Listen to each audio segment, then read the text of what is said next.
today should be another good day. We've got a great roster of speakers who have a ton of experience that will listen closely. They've got a lot of good things to say and things you can learn about entrepreneurship. And I'm going to start it off here today with Iain Klugman, the president of Communitech for the last 4 years, but also been at Nortel and Tourism Ontario. And I'm not going to go into it in detail because you've got it in your program, and I'll let Iain cover off some of his background. So, Iain, thank you. take it away. How's the mic for the recording? Is it good? We're good. Excellent. So, you had the best food last night. You're probably going to have the worst presenter this morning. So I wanted to dim the lights down. If you want to take a little nap during our session, that's okay. I won't be offended. So anyway, listen, thank you very much. This is very exciting. You're the inaugural class in Velocity, so this is very, very cool. Sean has done a tremendous job at pulling this initiative together. It's exciting because it's very consistent with what this community is all about, and I think it's a great opportunity for you to have a safe space in which to test some of your ideas and hopefully build some great kick-ass technology companies. Nobody's offended by swearing. Anyone offended by swearing? Good? Okay, excellent. All right. So I think we'll do well today. So a couple of things I wanted to do. Oh, my background. I actually did, my first startup was chasing natural disasters in the southern U.S. So I was about 16 years old, and I discovered that when a hailstorm goes through a town, there's a lot of work. And it doesn't sound complicated, but at the time I thought I had a breakthrough. And of course, when this hailstorm comes into town and there's a lot of work, they'll hire almost anyone, even a guy who's 16 years old with a ponytail. And so that was my first startup that I did, and ended up building a company that was basically crisscross the U.S. Following hailstorms were my favorite. I didn't like hurricanes and tornadoes and things because there's too much damage. And I really wasn't qualified to do anything but, put the shingles on a roof. So that was my first startup very early on, and it taught me a lot of things. First of all, it taught me that, when you're young and you can get into an industry where there's low barriers to entry and low costs, there's a real opportunity to make a boatload of money. The second thing it taught me is that I really don't like working for other people. And so since then, I've made the mistake of going and working for other people. It's been good as long as I've worked for people that I really love, but by and large, I've spent my career working either for board of directors or working for myself. And I just think that if you can find a way to make a living doing what you love and working with your friends, then it's the best thing you can possibly do. All right, so disclaimer. Everyone's familiar with the legal world right now. My disclaimer is as follows. Communitech assumes no liability for the quality of the presentation, the presenter, or the food. The presenter is known to be irreverent, confrontational, and not always very good. If you're the unintended recipient of this communication this morning, we're very sorry. So what is entrepreneur? I thought I'd go back and I'd check and see what the dictionary definition is, and it says it's a person who organizes and manages any enterprise, especially a business, usually with a considerable initiative and risk. And of course, I've since discovered that there's a better definition. Where am I flicking here? Entrepreneur is a noun, a person who is unemployable in any regular conventional business. And this is what my parents ended up telling me. So, but really, I think entrepreneurialism, certainly from my perspective early on, is about world domination. Does anyone not know who Pinky and the Brain are? I just don't know anymore. He doesn't. Okay, that's all right. So, it's really about world domination. It's about building kick-ass technology companies where you're gonna be a competitor and own that market. If you're gonna want to be an entrepreneur, and you're not interested in being successful in world domination, then you probably have got a hobby, right? If you want to build a kick-ass technology company and you want to own your space, then you're talking about building a great technology company. And so why do I hate Microsoft? Why domination from Velocity? I think that really does offer you a tremendous opportunity. It's a sandbox where you can play. It's access to people that you're going to hear from today. But a lot of people in this community are available, who've been there and done it before. It's a culture that supports, not only within the university, but this community really does care about tech startups and entrepreneurs. So unlike a lot of other places in Canada, this is a place that really takes seriously doing a startup. If you're two people in a garage and you're in Toronto, you're a speck of dust. Do you think the mayor cares about you? He cares about the banks. He cares about big global multinationals. Here, we really do take seriously doing a startup. And I think that Velocity will give you access to incredible services, a supportive culture, and a great place to launch your company from. Now, this is something I think that's important to give you a sense as to where we come at it.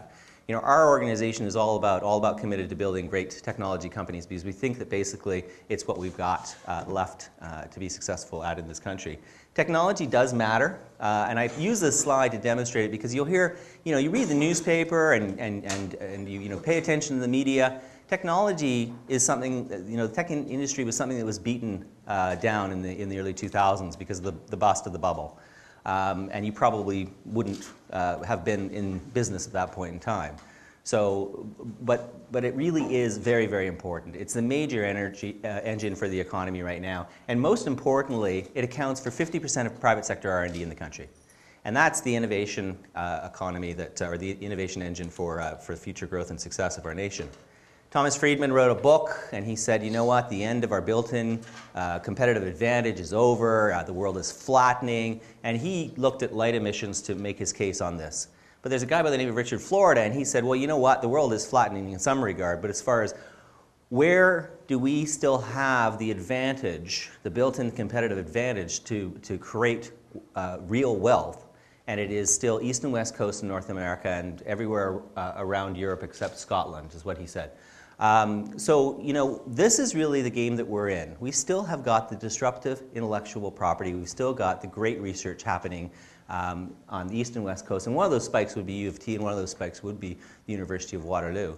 And that's really the new gold mines, the new diamond mines that are available that we now can take and translate into world-class, you know, kick-ass technology companies and achieve world domination. Now, this is a temporary competitive advantage because, of course, you know, the rest of the world is producing a lot more engineers, and they're going to catch up as far as the kind of research they're doing and the kind of breakthrough discovery that they're achieving. But for the moment, this is our advantage. We are still in the driver's seat, but it's a different driver's seat.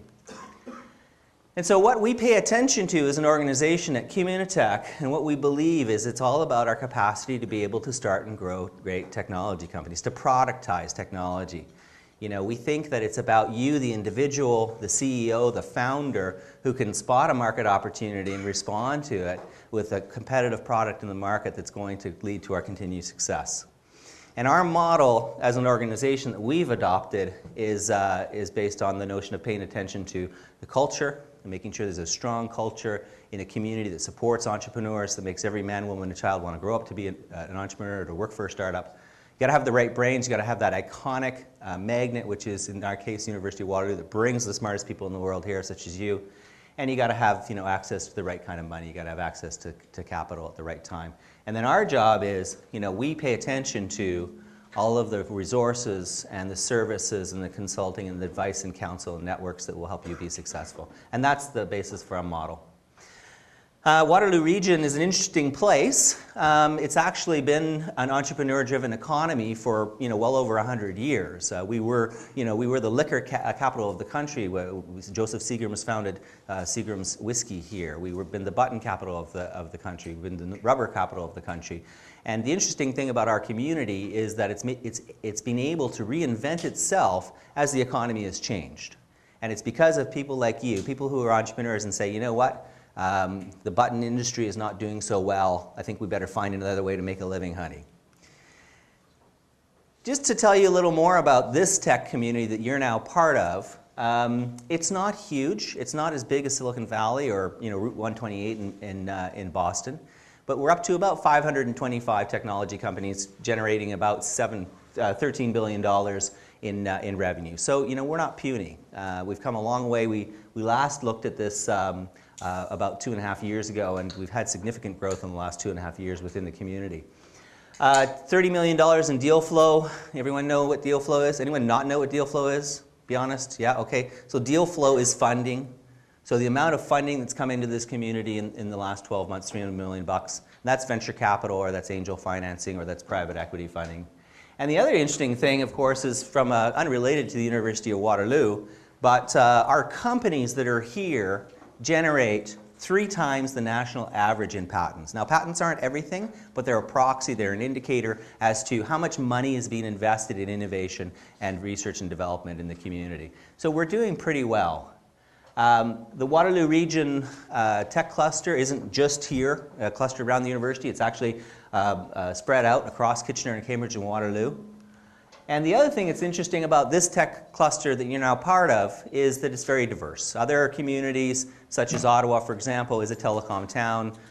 Towns are software towns. And the neat thing about this area is that it's very diversified. We've got strong digital media companies. We've got strong imaging companies. We've got strong wireless companies. We've got, of course, a lot of software. We do software better than anyone else in the world. And so many of the companies that are founded in Waterloo Region are basically taking software and figuring out how do we solve a business problem because we're so good at fancy math. The other thing that's really interesting about our community vis-a-vis other communities across Canada is that if you were to look at Markham, which calls itself the tech hub of the world or some such nonsense, this is very much a homegrown community, homegrown in a good way. Homegrown in that 80% of the companies that are here are headquartered here. They were founded here. And they're run by alumni of academic institutions in the area.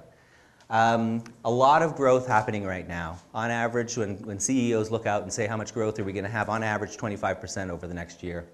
50% are going to be hiring and increasing their staff by 20% or more. 80% are going to be hiring. 50% are going to be doing significant hiring.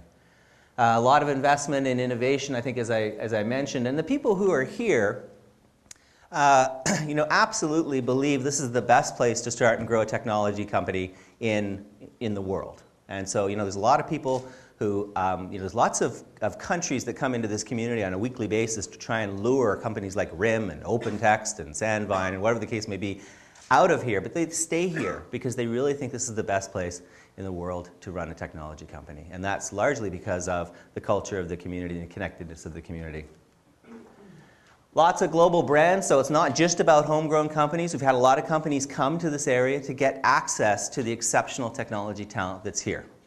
And the interesting thing about all these companies that have come here, whether it's Raytheon or AMI or 3M or McAfee or IBM or you name it, and Google, Adobe, Oracle, Siebel, they've all come here to acquire a startup.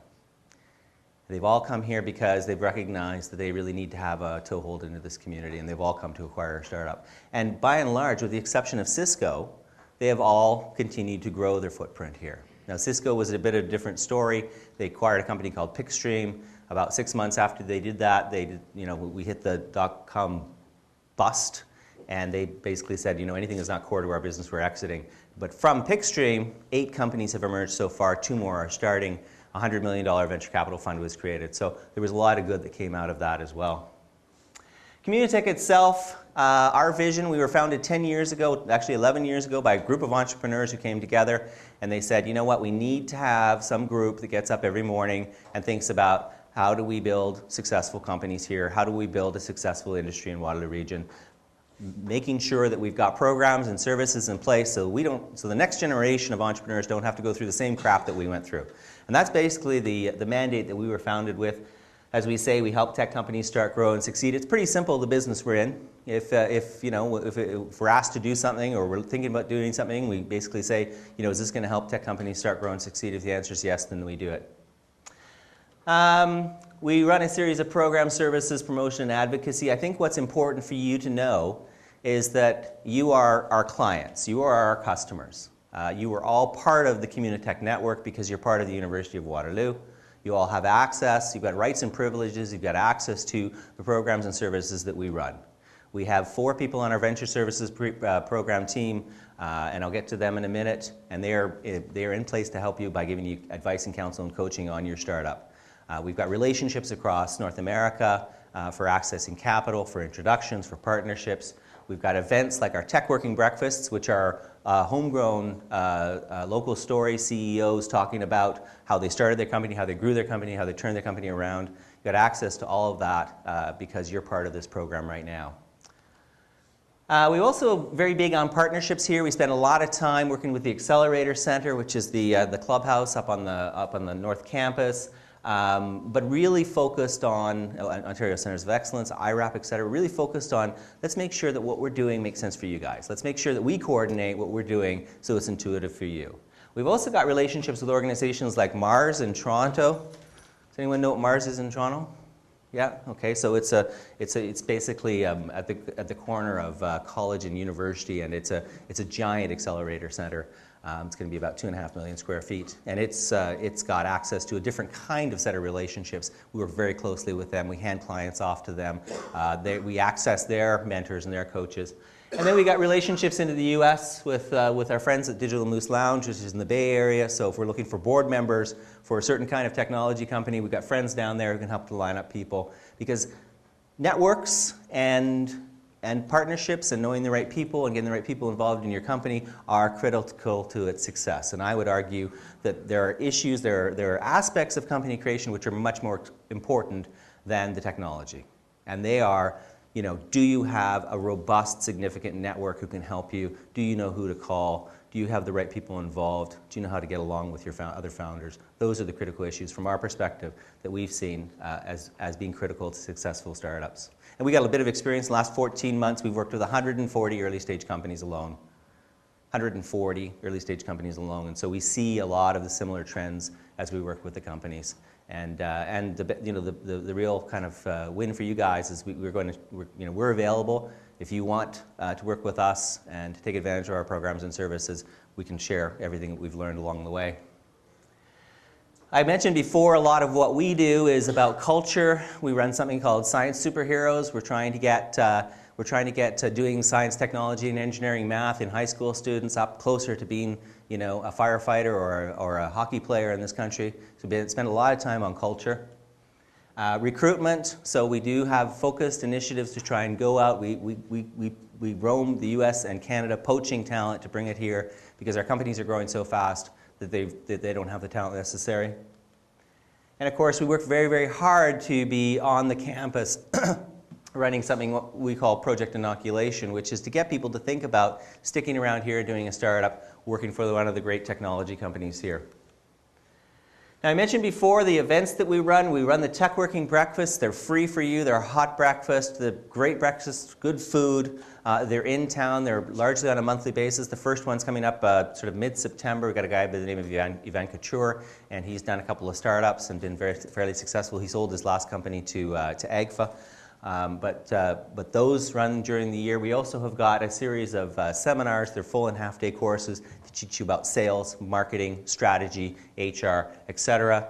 And then, of course, we run some big conferences. Last year, our Tech Leadership Conference, we brought Mark Anderson, who's the author of The Long Tail and the editor of Wired Magazine, a guy who was the number 4 guy at Google, Jeff Taylor, who founded Monster. So we bring big people in from the outside with big ideas to share. And we also have got a Tech Expo as part of that event where early stage companies can profile what they're doing to try and build their networks, their relationships, and maybe even access some capital. And peer groups, so if you're the CEO of your company, we've got a peer group for you. And basically, this is how we were founded. We were founded as a peer group, and I didn't have a lot of experience. I was in something called YPO in Toronto before I came here, Young Presidents Organization, which is a peer group. But these are very, very powerful ways for you to build your own capability, but also your teams.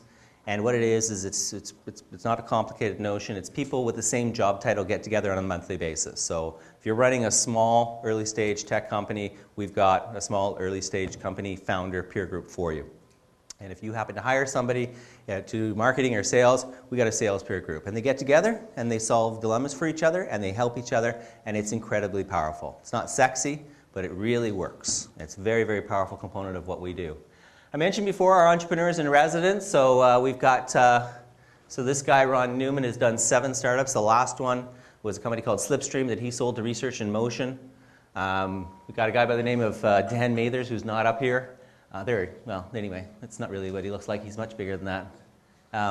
And Dan has raised over $150 million venture capital in his career. He's done 3 startups. He was also with IBM. He was part of the IBM group that spun Celestica out of IBM, and he was on that original group. He also built an entire semi-business at a company called Moss8 in Ottawa before starting off doing 2 of his own startups.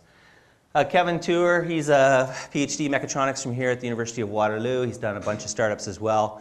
and really does a couple of things extremely well, obviously one of which is understanding the technology side of a startup. He's also very, very, very good at product development. You know, we all get big ideas.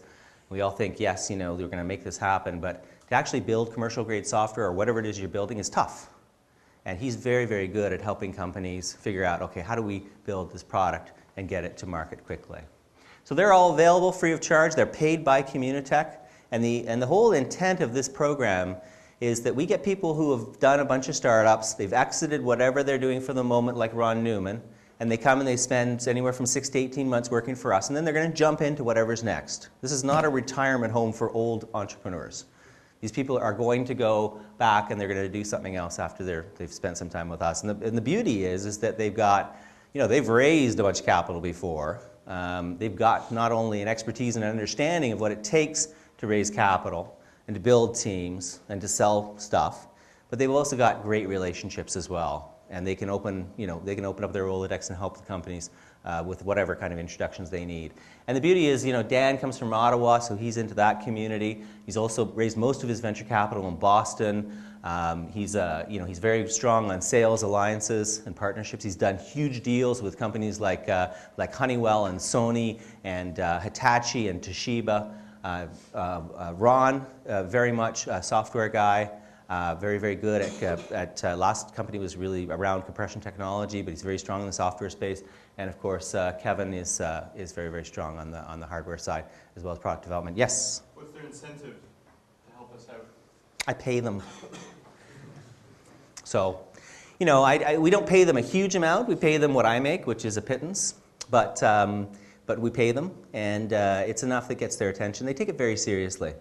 I think volunteerism is really nice. But the problem with volunteerism is that, you know, if you want a business coach and you're trying to build a real company and the guy says, well, you know, I'd like to come and help you, but I got a golf game.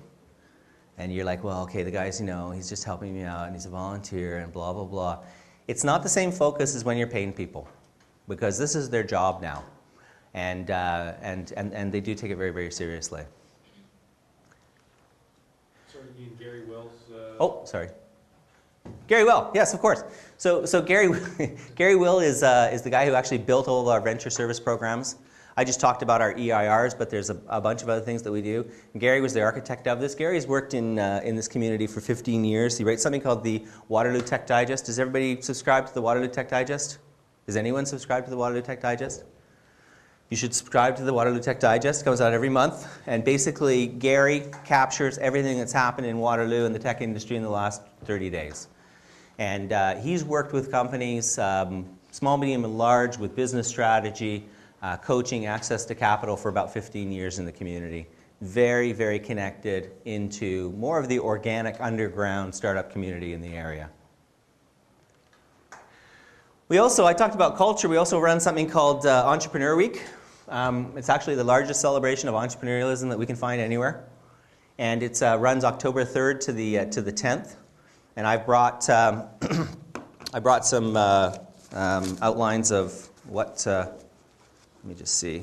Get you pack that back to the very back, and that to the next row, and to the very back. And a couple at the front, and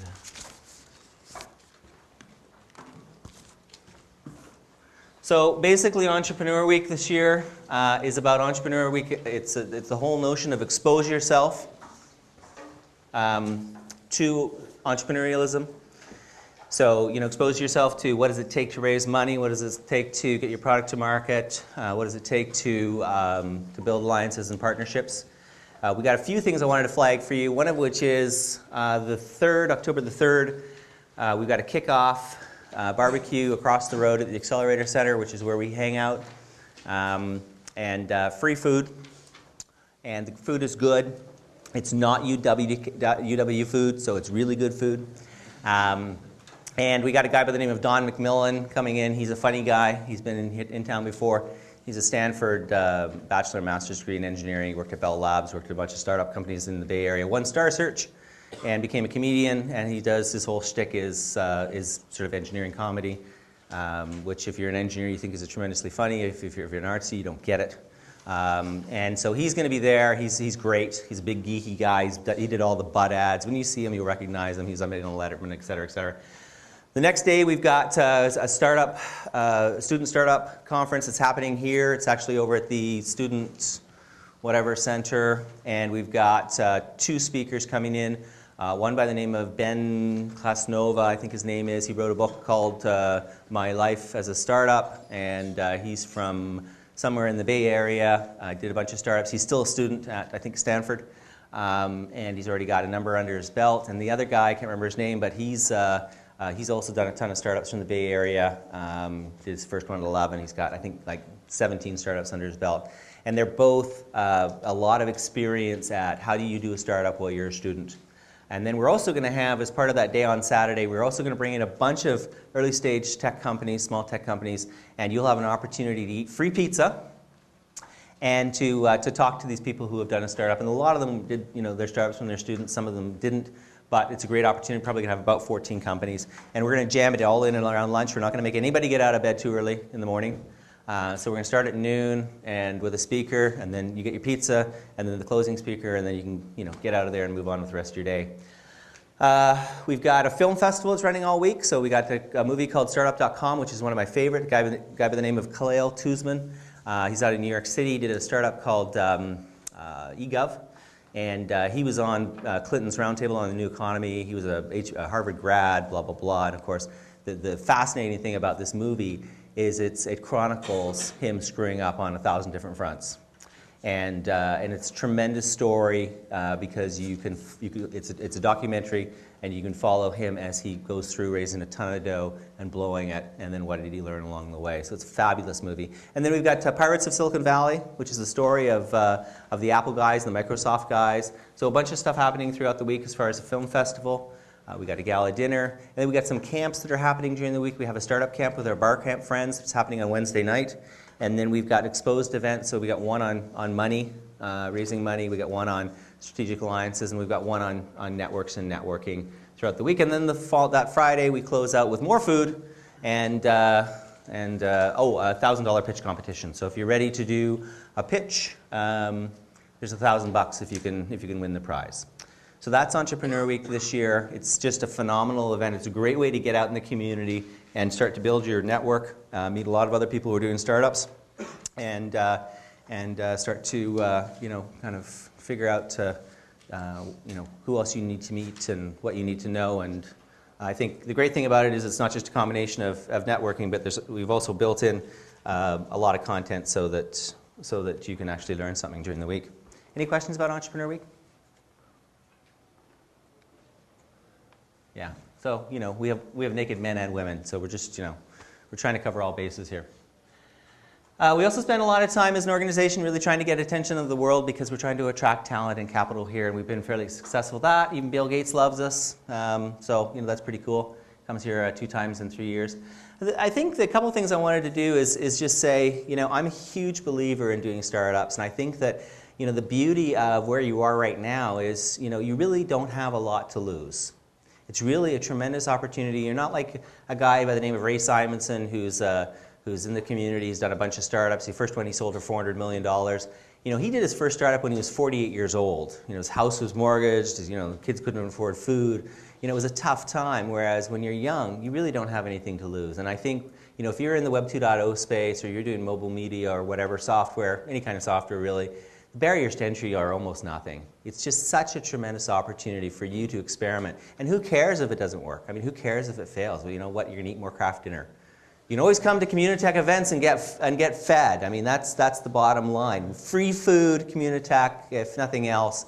You may hate the speaker, but at least you got fed. Secrets of success: get out, get involved, meet people. Connect with other entrepreneurs in the community. As your parents would say, you get out of something what you put into it. This is an incredibly supportive community. We actually did a study where we looked at this community vis-a-vis other communities as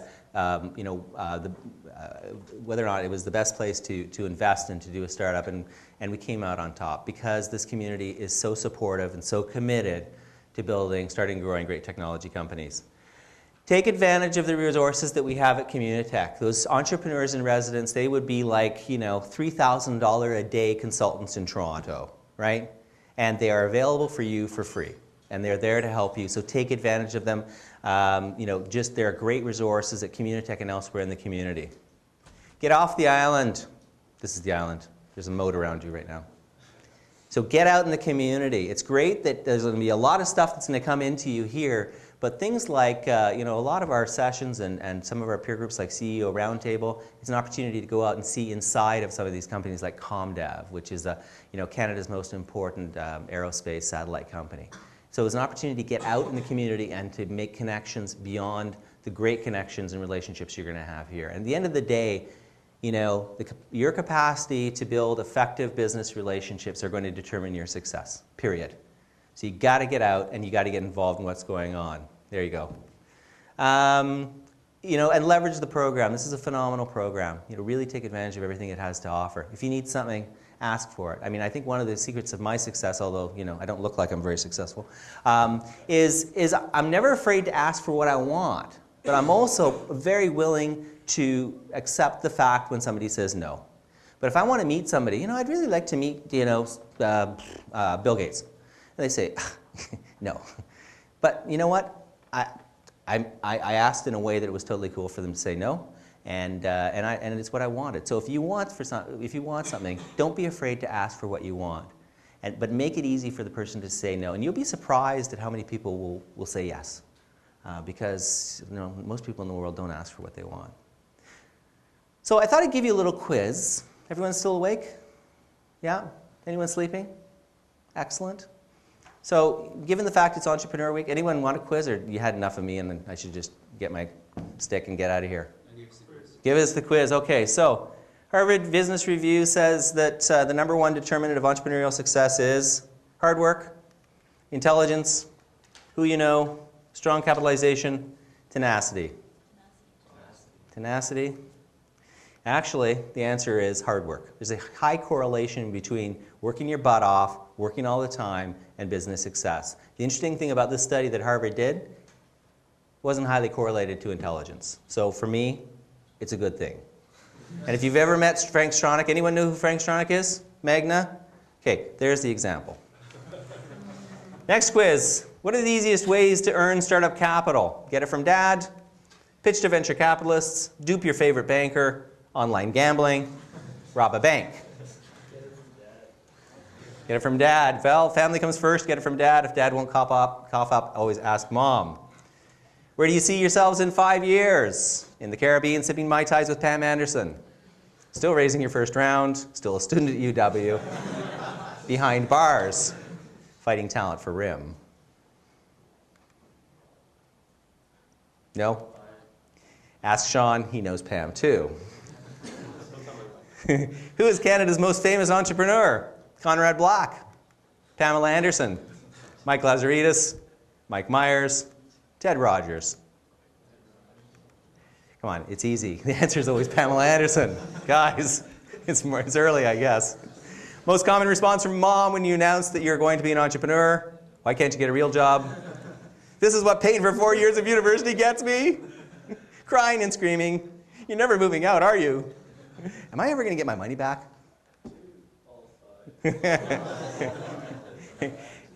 Yeah. Yeah, well, the answer wasn't appropriate, so I took that one out this morning. Someone else had given it to me. Basically, anyway. Okay. Never mind. The second thing you should do after you had a great idea, have a beer and celebrate. Check with Mike Porter to see if it actually worked. Porter's 5 Forces.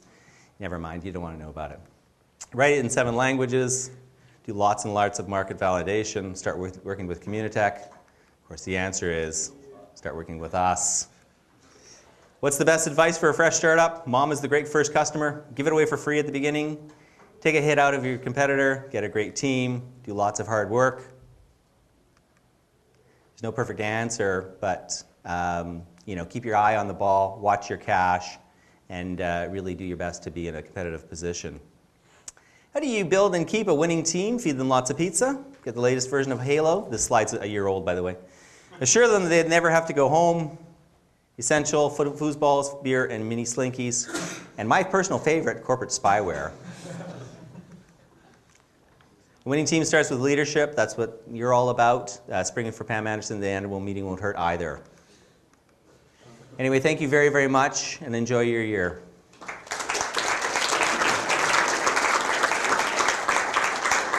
Any questions?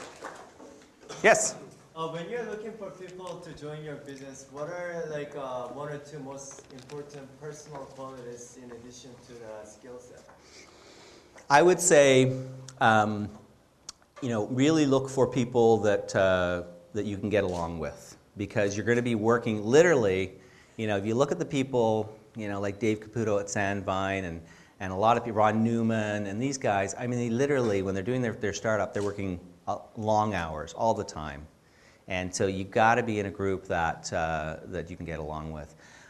I think there's two secrets to building a successful team. There's been lots of research that's been done around the world, and people say that the number one thing for employees is being able to work with their friends.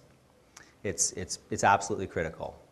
And so, if you can find a way that, you can work with your friends but still operate it as a business, it's always the best, and especially given the fact that you're going to be spending so much time together. So I would say, common approach and set of values and commitment and the capacity to be able to get along with people. So, there's one side of it, which is, do they have the skills they need? The other side is spend some time with them and as a group to see what they're like, once they let their hair down.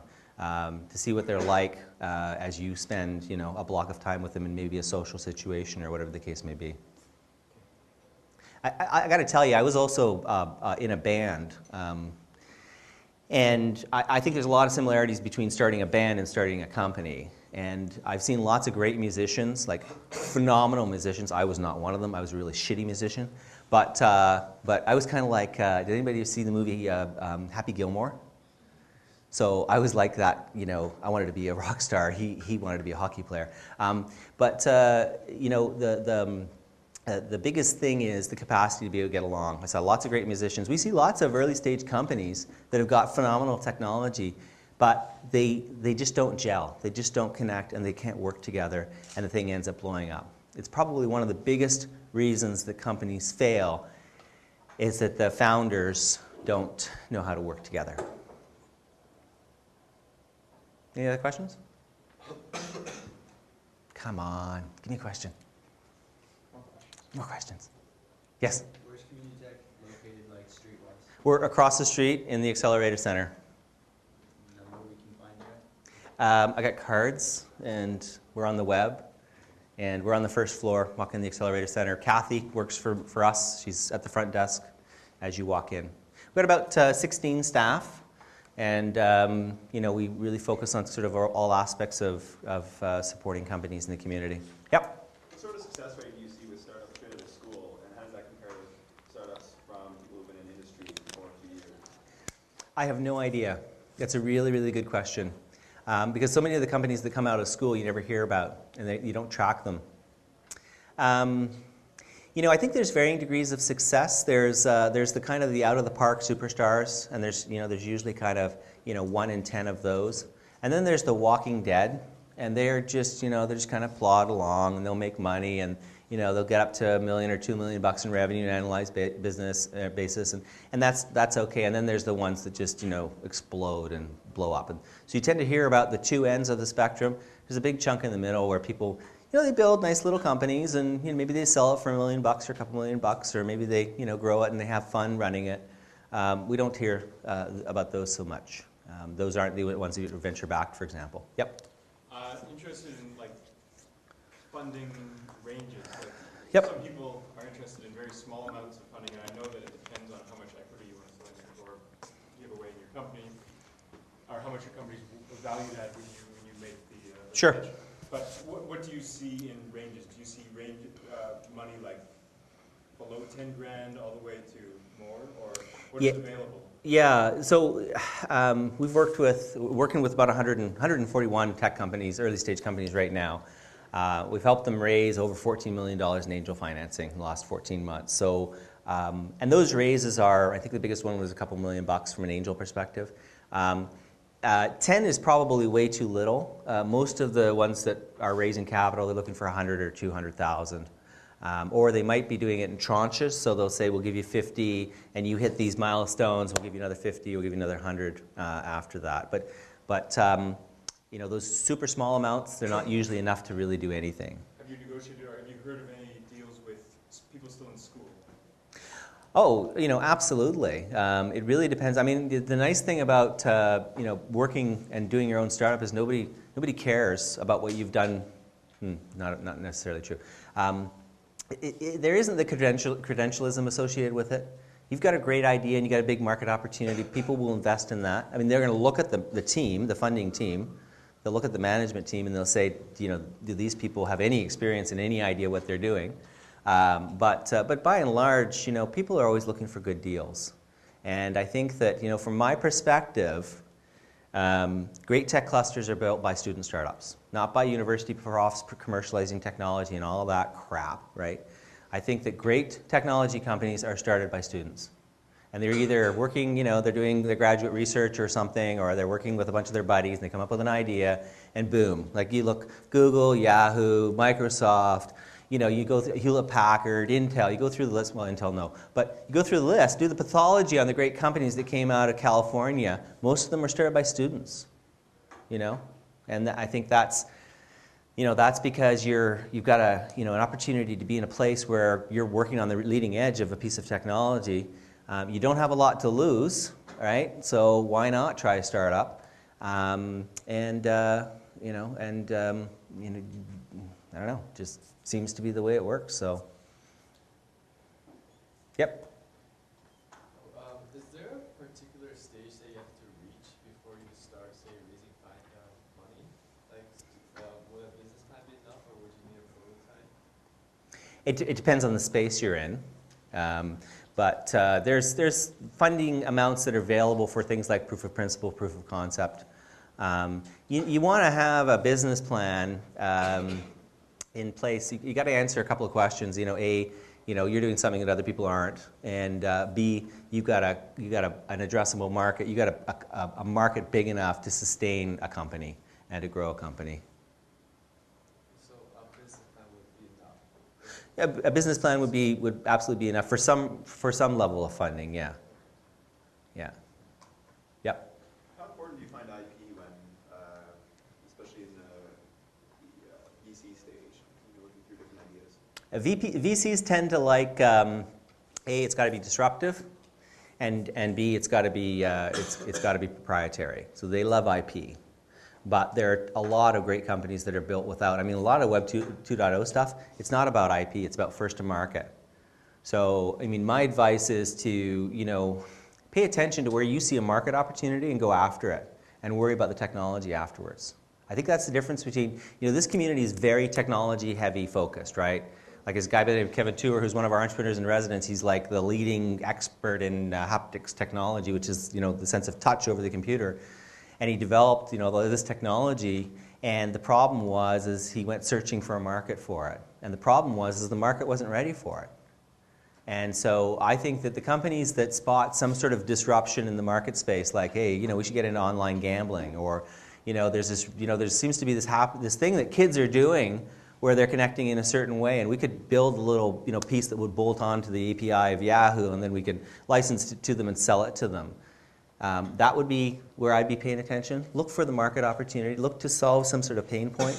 Look at something, doing something. It doesn't have to be the biggest thing in the world. You don't have to like say we're gonna build a new car, right? You know, it can be like we're gonna fix this little thing. Like this company in town called RSS, and they basically have built a filtering system that they call PostRank, which allows you to rank various blogs.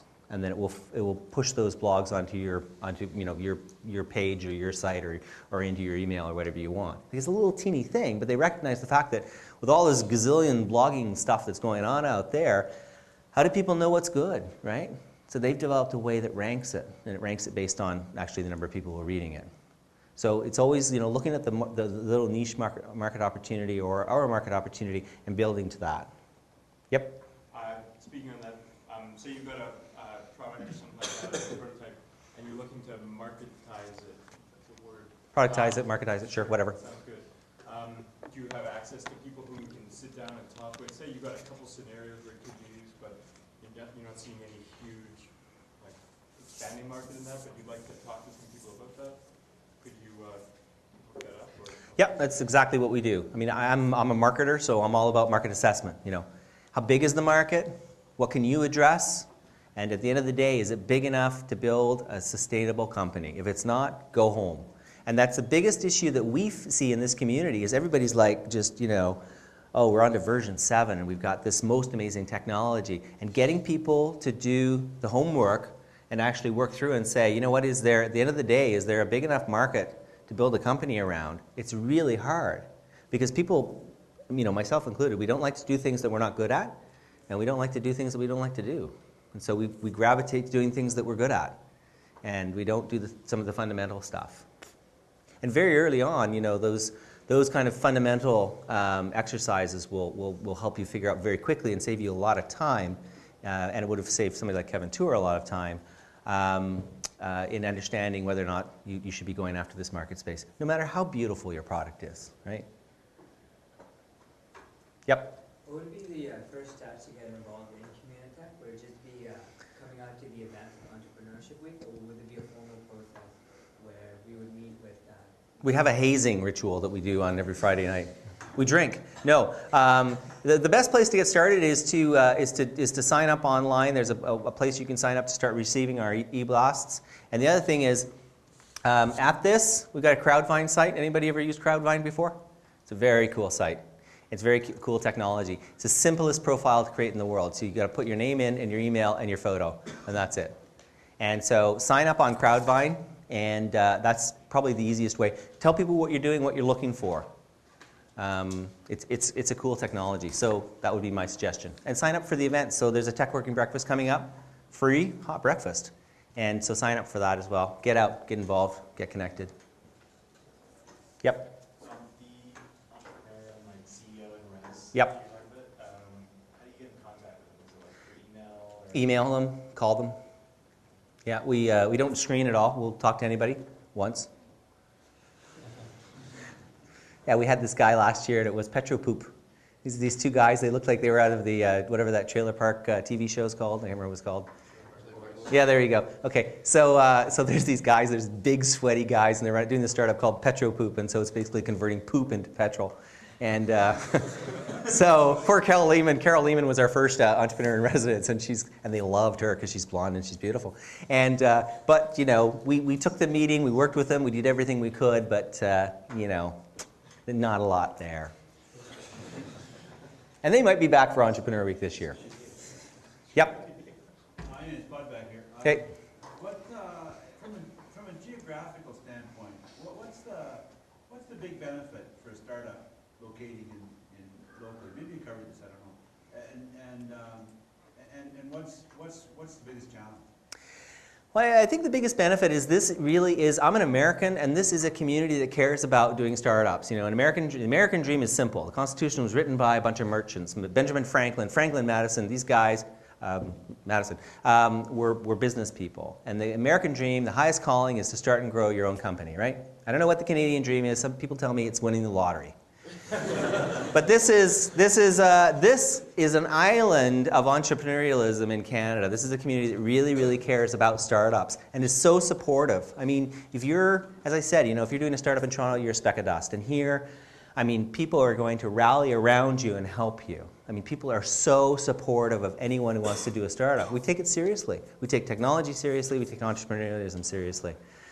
You know, the biggest challenge of doing a startup here, it's probably related to doing a startup anywhere in Canada right now. You know, follow-on financing is you know, scarce, but you know, I really don't have a lot of negative about doing a startup here versus elsewhere. You know, we've got access to such great partners and mentors and coaches, and we have our own dedicated venture capital fund. I'm sure you're going to hear from Tim Jackson at some point in time during the year. Tech Capital Partners, $100 million fund dedicated for Waterloo Region. Now, don't get your hopes up, because only 1% of deals are funded through venture capital. They're either bootstrapped or, you know, friends and family. Kiting credit cards is the way I did my startups. That's when you get a bunch of credit cards and you pay for one with another. Yeah, kiting credit cards. Don't tell your mom. Any other questions? Comments? Concerns? You know what to do?